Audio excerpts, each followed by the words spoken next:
established one Eagle Force, Eagle Eye on drugs, ganja, other illegal activities. We have found most of the students,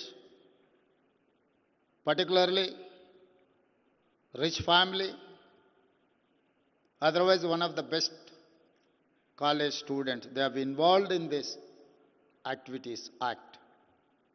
అందుకే ఈ విధానాలు లేకపోవడం వల్ల క్రీడలని రాష్ట్ర ప్రభుత్వాలు దేశంలో ప్రోత్సహించకపోవడం వల్ల ఈ మాదక ద్రవ్యాల ప్రమాదం వేగంగా మన దేశం వైపు, మన రాష్ట్రం వైపు, మన పట్టణం హైదరాబాద్ వైపు ప్రమాదం ముంచుకొస్తున్నది. అందుకే తెలంగాణ రాష్ట్ర ప్రభుత్వం ఆలోచన చేసి చైతన్యానికి, పోరాటానికి మారు పేరైన తెలంగాణ, ఆనాడు తెలంగాణ ప్రాంతం నిజాం రాచరికం నుంచి సాయుధ రైతాంగ పోరాటం ద్వారా ఒక పోరాట స్ఫూర్తిని నింపి స్వతంత్రం సాధించుకున్న ఈ ప్రాంతం ఉమ్మడి రాష్ట్రంలో ఉద్యమాల ద్వారానే తెలంగాణ రాష్ట్రాన్ని సాధించుకున్న ఈ ప్రాంతం, ఉద్యమంలో ముందు భాగాన నిలబడి పోరాటం చేసిన యువత ఈరోజు దశా దిశ లేకపోవడము, ప్రభుత్వాలకు సరైన విధానాలు లేకపోవడం వల్ల వ్యసనాల వైపు వేగంగా ప్రయాణం చేస్తున్నారు.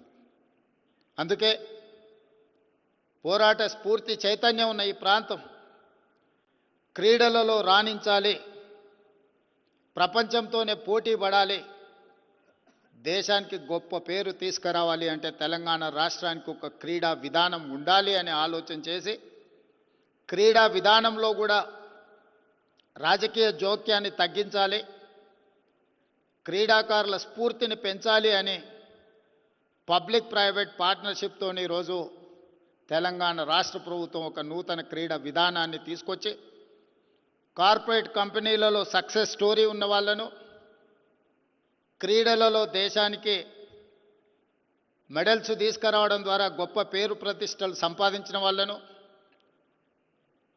ఇలాంటి యూనివర్సిటీస్ని, వ్యవస్థల్ని నిర్వహించిన అనుభవం ఉన్న వాళ్ళను ఈరోజు క్రోడీకరించి తెలంగాణ రాష్ట్ర ప్రభుత్వం వాళ్ళను ప్రత్యేకంగా ఆహ్వానించి ఈరోజు ఒక బోర్డు ఏర్పాటు చేయడం జరిగింది.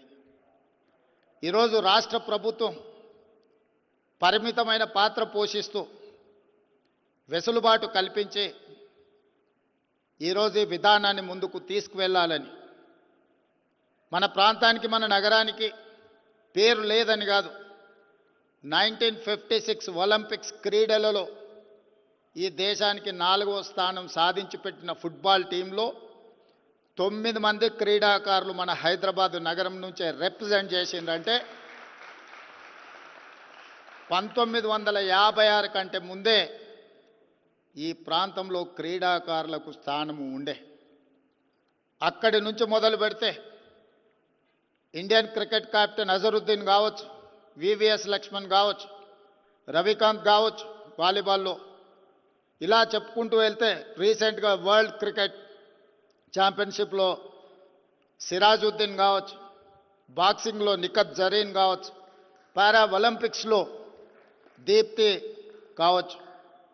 ఈరోజు వీళ్ళందరూ తెలంగాణ ప్రాంతంలో, ముఖ్యంగా గ్రామీణ ప్రాంతం నుంచి రాణించిన క్రీడాకారులు.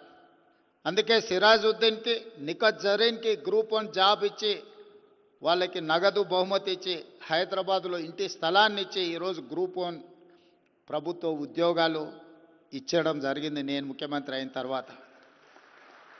పారా ఒలింపిక్స్లో మెడల్ సాధించిన దీప్తికి గ్రూప్ 2 ఉద్యోగం ఇచ్చి అవసరమైన ఇంటి స్థలము, ఆర్థికంగా ₹1 కోటి నగదు బహుమతి ఇచ్చి ఈరోజు క్రీడాకారులను ప్రోత్సహించడం జరిగింది.